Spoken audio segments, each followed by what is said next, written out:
Dadalaw ako sa nanay ko. Gusto ko sana dito na ilagay. Kaya lang wala pang pera. Mahal kasi dito sa taas eh. Ito kasi columbarium na. Nasa urn na siya.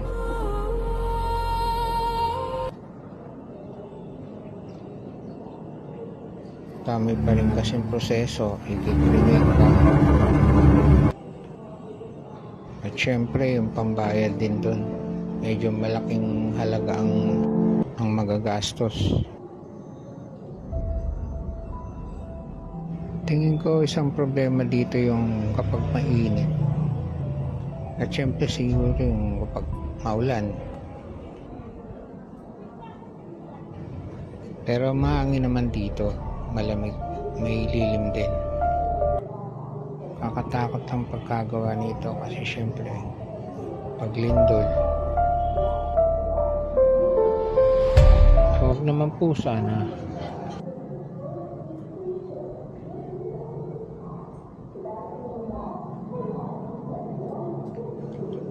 Dito maluwag. Hindi kagaya sa baba. Pag sabay-sabay dumalaw yung mga